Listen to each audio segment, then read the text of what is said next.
What's up, everybody? Welcome to Bios3 Raw TV.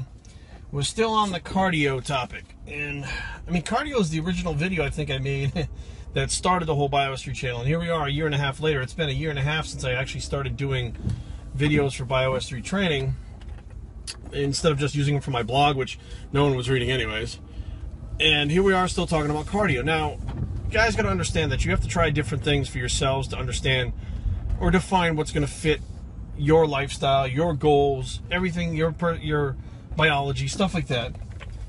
But I had an individual ask which one is better for, or which one is going to burn less muscle, long steady state cardio or the interval training cardio, high intensity interval training. Now here's the kicker, guys. We can take 20 different people, run a test on 20 different people on both different kinds of cardio, and get generally different results from all 20 people on each one. So 40 different things. Now what happens is, a lot of times the studies, they say, well, you know, the majority of people, so let's say out of 40 people, 15 of them were like this, 10 of them were like that, 20 of them were like this. You know, however many gets grouped. The most that you know, the most that gets that similar result, they group together. And even if they're different results for that group, they still say, well, they're close enough, so we'll group them all together and say, this is the majority of what happens with this. This is how this works. Very fucking confusing, because literally, let's say one person loses 1 pound, one person loses 5 pounds, another person loses 3 pounds, another person loses no pounds. They'll take the 3 pound and the 5 pound loss and group them together and say this percent lost this percent of weight, which means this works like this. But technically it wasn't exact. So technically, none of these studies are exact to what is being studied. And you're like, Jerry, what the fuck are you talking about? So now let me, you know, some of you may get it, some of you may not. So let's put it this way. Depending on your genetic makeup, you will burn muscle at a different kind of rate depending on what your genetic makeup is, depending on what type of the cardio you do. Which means that some people are going to burn a combination of fat, carbohydrates, muscle, all together. Some people are going to burn more fat. Some people are going to burn more muscle, depending on their genetic makeup. And depending on which one you do, it's going to be higher or lower, depending on its long, steady state or the short, high-intensity intervals.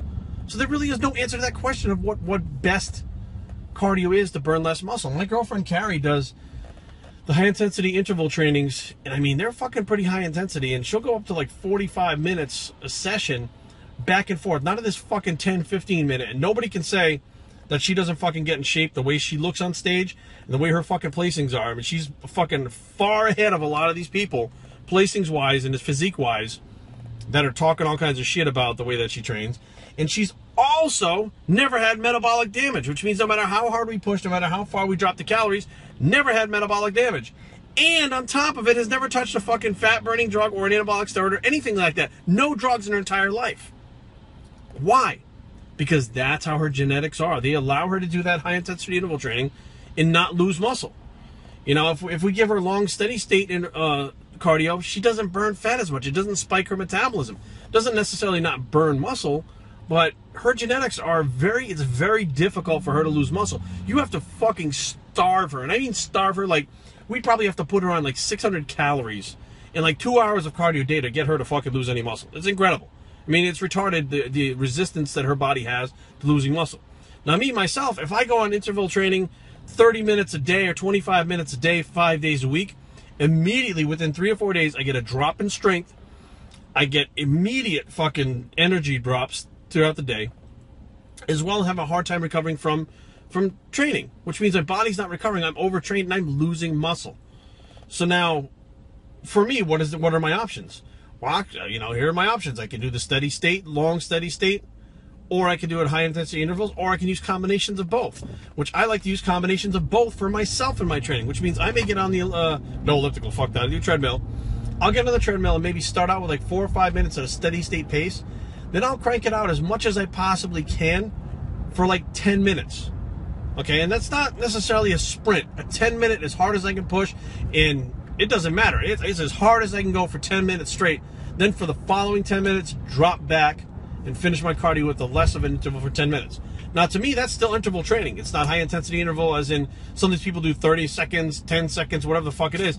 It's completely different. So you see there are different types of interval training that will get you different types of results too. But the bottom line is, based on your genetic makeup, That's what's going to make a difference as to what works for you. Not across the board, does this burn muscle more than this?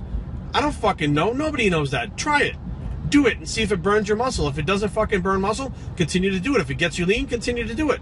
If you try a certain fucking type of cardio and all of a sudden you're losing strength, you can't sleep at night, you feel like shit, you're moody, you get fucking headaches, you have these overtraining symptoms and your strength goes fucking down the tubes, you notice that you're fucking flat out, you got nothing to push in the gym, and you know, you're getting smaller, you're losing weight, you're overtraining and losing muscle. So the thing about it is you need to go in and figure out genetically what works for you and what's going to burn muscle for you. There is no answer to that. So I know a lot of you guys, it's not what you want to hear. You want to hear what these other guys are saying that are, this is the best. This is the way to do it. This is the way to do that. There are very few facts in this whole system as far as building muscle and burning fat. There are things that are optimal than other things that are, you know, survival mechanisms of the body. But survival mechanisms to drop fat are not really something that the body looks at as, okay, I'm going to do this because it's fun for me or I want to do it. It does it because it has to do it. And everybody's genetic makeup is different. So that means in the wild, in survival, some people would access fat easier than others. Those people actually in the wild would probably do better than others. You know, break it down like that. Look at it as not so much like a bodybuilding thing, but as a survival thing. You know, you have to try different things to get your body to respond, but it all boils down to what's individual to you and nobody else. Bios3training@gmail.com. Leave comments down below, but don't fight. www.bios3training.com is the blog, and where this is all cardio works. Find out what works for you, bicep, and we're out.